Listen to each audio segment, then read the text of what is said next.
Brian Vaccaro. I'm the Director of Music Education here at Fazio's. And I want to introduce a series of videos that are essentially lesson tips, guitar playing tips for any level of player. And today we're going to focus on jazz playing, and I'm predominantly a jazz player. Though I like all styles of music, I predominantly play jazz. What I find with students is that they're a little intimidated by the idea of playing jazz because it's a pretty sophisticated style of music. But if you take an approach that's kind of via the blues, which is a style that a lot of players are familiar with, I think it can be not so intimidating. For example, everybody's familiar with the 12-bar blues.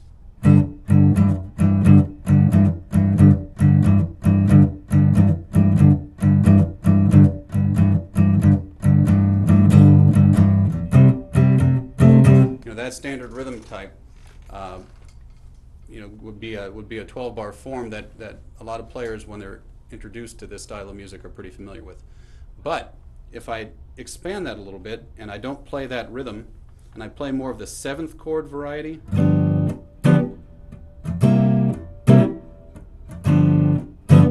okay, now what I'm doing here is I'm playing the dominant 7th chord. If you've got the major bar chord, if you know your bar chords, and then you just remove your 4th finger,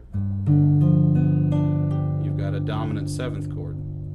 Okay, so I'm going to be basically using 3 different dominant 7th chords: G7, C7, which is based on my 5th string. So if I bar my 1st finger, then I take my 3rd finger and play a G note, which is 5th fret, 4th string, and then I place my 4th finger on the 5th fret, 2nd string, I've got a C7 chord. And then same thing for D, D7. So I've got these 3 chords that I'm working with: G7, C7, and D7. Okay? Now, rhythmically, I'm going to take a different approach than I was doing before. If you notice, I'm playing more of a Charleston rhythm, which is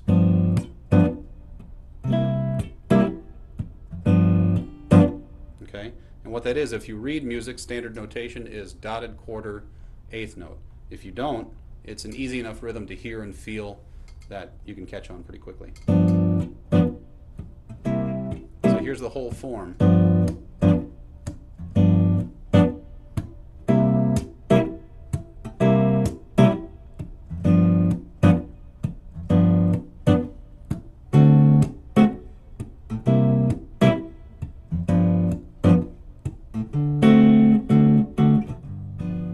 So I was basing my rhythm on that Charleston pattern. The second thing I'm going to do is I'm going to change these chords so that it's not, if you're playing jazz, these basic 7th chords are kind of plain sounding. So I'm going to expand that. I'm going to take this G7 chord and make it a G13. And you'll notice as I'm doing so, I've got G7 versus G13. You hear the difference in color. There's G13. And what I've got is, I've got my 1st finger on G, I'm muting out the 5th string, so I'm skipping it all together, and so my next note is F, 3rd fret, 4th string, then I've got 4th fret, 3rd string, that's a B, then I've got an E, 5th fret, 2nd string, G13. So my notes are G, F, B, E. Okay, same thing with the C chord. I'm going to use a C9 instead of C7. I'm going to color that in a little bit and call it C9. I've got C, E, B flat, and D.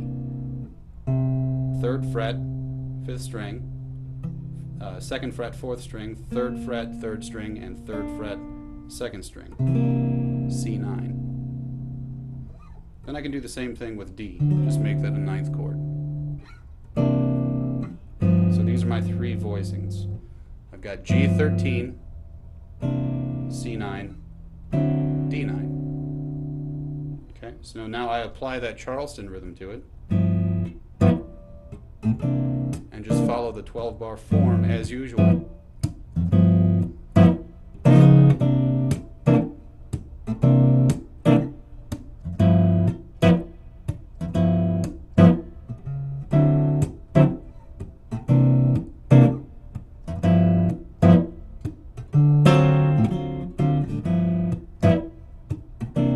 do little slides into these chords, like these little half-step shifts. Really adds a lot. There it is again.